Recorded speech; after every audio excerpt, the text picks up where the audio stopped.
రాష్ట్ర వ్యాప్తంగా viral fevers విజృంభిస్తున్నాయి. తీవ్ర అనారోగ్య సమస్యలతో జనాలు హాస్పిటల్ బాటపడుతున్నారు. హాస్పిటల్లో ఓపీల సంఖ్య కూడా పెరుగుతోంది. గత కొన్ని రోజులుగా నల్లకుంట ఫీవర్ హాస్పిటల్కు రోగుల తాకిడి పెరుగుతోంది. అనేక మంది డెంగ్యూ, మలేరియా వైరల్ ఫీవర్లతో బాధపడుతున్నారు. మరింత సమాచారం మా ప్రతినిధి అంజుమా అందిస్తారు. రాష్ట్ర వ్యాప్తంగా సీజనల్ వ్యాధులు విజృంభిస్తున్నాయి. 2-3 రోజుల క్రితం వరకు ఎడతెరిపి లేకుండా కురిసినటువంటి వర్షాలు, వాతావరణ మార్పులతోటి జనాలు తీవ్ర అనారోగ్యాల పాలవుతున్నారు. ఈ నేపథ్యంలోనే వారందరూ కూడా వైరల్ ఫీవర్స్ తోటి హాస్పిటల్స్ కి క్యూ కడుతున్నారు. ప్రస్తుతం మనం నల్లకుంటలో ఉన్నటువంటి ఫీవర్ హాస్పిటల్లో ఉన్నాము. సాధారణంగానే సీజనల్ వ్యాధులతో అనేక మంది హాస్పిటల్ కి వస్తూ ఉంటారు. ఇక వర్షాకాలంలో వచ్చేటువంటి రోగుల సంఖ్య కూడా రెట్టింపు అవుతూ ఉంటుంది. సాధారణ సమయంలో మనకి జనరల్ ఓపీ ప్రతిరోజు 300 నుంచి 400 వరకు ఉంటే, ఈ వర్షాకాలం వస్తే చాలు అది రెట్టింపు అయిపోయి 700 నుంచి 800, ఒక్కొక్క రోజు 1000 వరకు కూడా మనకి అవుట్ పేషెంట్ అనేది కూడా ఉంటుంది. సో ప్రస్తుతం మనం చూడొచ్చు, ఉదయం నుంచి అనేక మంది కూడా ఇక్కడికి వచ్చి ఓపీ రిజిస్ట్రేషన్ అనేది చేయించుకుంటున్నారు. అదేవిధంగా ఇక్కడ ఉన్నటువంటి వైద్యులకి కూడా చూపించుకుంటున్నారు. సాధారణంగా మనకు వర్షాకాలంలో డెంగ్యూ, మలేరియా, అదేవిధంగా టైఫాయిడ్ వంటి వైరల్ ఫీవర్స్ అన్ని కూడా వస్తుంటాయి. ఈ నేపథ్యంలోనే ప్రతి ఒక్కరు కూడా విభిన్న రకాల అనారోగ్య సమస్యలతోటి హాస్పిటల్కి అయితే తరలి వస్తున్నారు. మరీ ముఖ్యంగా చూసుకున్నట్లయితే కూడా ఈ జ్వరము, అదేవిధంగా వాంతులు, విరోచనాలు, ఒళ్ళు నొప్పులు, ఈ సమస్యలతోటి ఎక్కువగా హాస్పిటల్కి వస్తున్నట్టుగా కూడా తెలుస్తోంది. అయితే గత కొన్ని రోజులుగా వాతావరణంలో మార్పులు అనేవి చూస్తున్నాము. ఎడతెరిపి లేకుండా కురిసినటువంటి వర్షాలు ఒకవైపు, మళ్ళీ ప్రస్తుతం వాతావరణంలో మార్పులు వచ్చి ఎండ తీవ్రత కూడా కొంచెంగా పెరుగుతూ వస్తుంది. ఈ నేపథ్యంలోనే అనేక మంది కూడా ఈ సీజనల్ వ్యాధుల బారిన పడుతున్నారు. ఈ నేపథ్యంలోనే ఇటు నల్లకుంట ఫీవర్ హాస్పిటల్తో పాటు నగర ఉన్నటువంటి ప్రభుత్వ హాస్పిటల్స్, అదేవిధంగా ప్రైవేట్ హాస్పిటల్స్ కి వెళ్తున్నటువంటి రోగుల సంఖ్య కూడా క్రమక్రమంగా పెరుగుతూ వస్తుంది.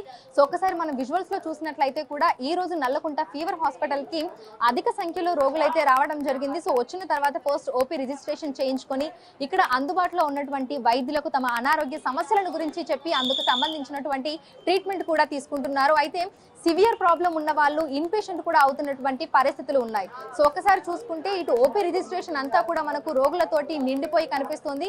దీంతో పాటుగా అంటే ఓపీ రిజిస్ట్రేషన్ అనేది ఆలస్యం అవుతే మనకి అభా యాప్ అనేది కూడా అందుబాటులో ఉంది. సో ఎవరైనా ఓపీ టోకెన్ కావాలి అంటే ఆ యాప్ లో కూడా తీసుకునేటువంటి వెసులుబాటుని కూడా కల్పిస్తున్నారు. సో ఆధార్ కార్డు తీసుకొని వచ్చి ప్రతి ఒక్కరు కూడా ఓపీలో రిజిస్ట్రేషన్ అయితే చేయించుకుంటున్నారు. సో కొన్ని రోజులుగా మనకు మబ్బులతో కూడినటువంటి వాతావరణం ఉండటము, తరచుగా మనకి వానలు పడుతుండటంతో ఈ ఆరోగ్య సమస్యలు అనేవి కూడా తీవ్రతరం అవుతున్నాయి. ప్రస్తుత పరిస్థితులలో మనము ఖాళీ ప్రదేశాలు మురికి కూపాలుగా ఎక్కడికక్కడ తయారైపోయాయి. మనకు ఆ వర్షం నీరు అంతా కూడా నిండిపోయి ఉంది. దీనివల్ల కూడా ఎక్కడికక్కడ దోమలు అనేవి పెరిగిపోవటము, ఆ తడి వాతావరణము అదంతా ఉండటము, వీటి వల్ల కూడా జనాలందరూ కూడా అనారోగ్యాల పాలైతే అవుతున్నారు. చిన్న పెద్ద తేడా లేకుండా ప్రతి ఒక్కరు కూడా తీవ్ర అస్వస్థతకైతే గురవుతున్నారు.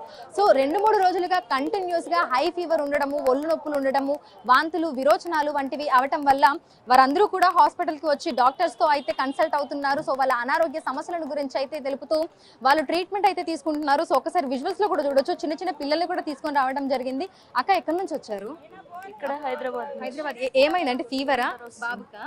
ఎన్ని రోజుల నుంచి ఉంది? 3 days నుంచి వస్తుంది. 3 days నుంచి. హై ఫీవర్ తో పాటు ఇంకేమైనా చూసారా? సిమ్టమ్స్ ఏమైనా ఉన్నాయా? వామిటింగ్స్ వస్తుందండి, జలుబు ఎక్కువగా ఉంది. ఓకే. సో ఇంటి దగ్గర డాక్టర్ కి ఏమైనా చూపించారా? ఇక్కడికే తీసుకొచ్చారా? ఇంటి దగ్గర చూపించాం, తగ్గలేదండి. ఓకే. అందుకని ఇక్కడ తీసుకొచ్చాం. ఓకే. సో అంటే చాలా నర్వస్ గా ఉంటున్నాడు. అంటే ఈ వెదర్ చేంజ్ అవ్వడం వలన, లేదంటే మామూలుగా చేంజ్ వల్లనే అండి. ఓకే. ఫీవర్ దోమల ఎక్కువగా ఉన్న కారణంగా ఫీవర్ ఎక్కువ వస్తుంది. చూడొచ్చు, అంటే హై ఫీవర్, అదే విధంగా వాంతులు, విరోచనాలు, ఒళ్ళు నొప్పులతో కూడా వస్తున్నటువంటి రోగుల సంఖ్య అయితే తీవ్రంగా ఉంది. సాధారణంగానే వర్షాకాలం వచ్చింది అని అంటే అనారోగ్యాల సమస్యలు అనేవి ఎక్కువగా వస్తుంటాయి. కాబట్టి ప్రజలందరూ అప్రమత్తంగా ఉండాలని, మరీ ముఖ్యంగా మనకు ఇంటి చుట్టుపక్కల మురికి వాతావరణము, లేదంటే నీరు నిల్వకుండా ఉంచుకోవాలని, డ్రై వాతావరణం ఉండేలాగా చూసుకోవాలని పదే అధికారులు, అదేవిధంగా వైద్యులు కూడా హెచ్చరికలు అనేవి జారీ చేస్తూ ఉంటారు. సో మనకి వర్షాకాలం వచ్చిందంటే సీజనల్ వ్యాధులు ఎక్కువగా వచ్చేటువంటి ఆస్కారం ఉంటుంది. కాబట్టి ప్రజలే తమకు తాముగా పలు జాగ్రత్తలు తీసుకోవాలని కూడా ఇటు వైద్యులు ఎప్పటికప్పుడు సూచనలు, హెచ్చరికలు అనేవి జారీ చేస్తూ ఉంటారు. చిన్న పిల్లలు కూడా అనారోగ్యాల పాలవుతున్నారు. వృద్ధులు, చిన్న పిల్లలలో మనము ఈ సిమ్టమ్స్ అనేవి ఎక్కువగా చూస్తూ ఉంటాము. వాళ్ళు చాలా త్వరగా కూడా అనారోగ్యాల పాలవుతూ ఉంటారు.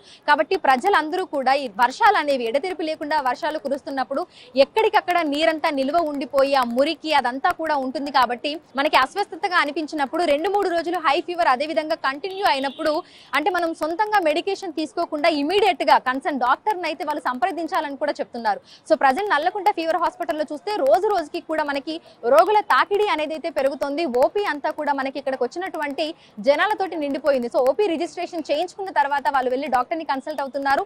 ఒకవేళ సమస్య కనుక తీవ్రతరం అవుతే ఇన్ పేషెంట్ కూడా చేస్తున్నటువంటి సంఘటనలు చూస్తున్నాము. సో మరికొన్ని రోజులు కూడా మనకు వర్షాలు ఉన్నటువంటి నేపథ్యంలో ప్రజలందరూ కూడా జాగ్రత్తగా ఉండాలి అని, తగు జాగ్రత్తలు తీసుకోవాలని, ముఖ్యంగా పొడి బట్టలు వేసుకోవడం, ఈ తడి బట్టలు వేసుకోవడం వల్ల కూడా ఇన్ఫెక్షన్లు అనేవి వస్తూ ఉంటాయి. కాబట్టి పొడి వస్త్రాలను ధరించడము, ఇల్లంతా కూడా ఇంటి చుట్టుపక్కల పరిసర ప్రాంతాలలో కూడా నీరు నిల్వ లేకుండా ఉంచుకోవడము, తగిన జాగ్రత్తలు అన్ని కూడా తీసుకొని ఆరోగ్యంగా ఉండాలని ఇటు వైద్య శాఖకు సంబంధించినటువంటి అధికారులు, అదేవిధంగా వైద్యులు కూడా ఎప్పటికప్పుడు హెచ్చరికలు, సూచనలు కూడా జారీ చేస్తున్నారు. విడుదల పరశురామ్తో అంజుమ, బిగ్ టీవీ, హైదరాబాద్.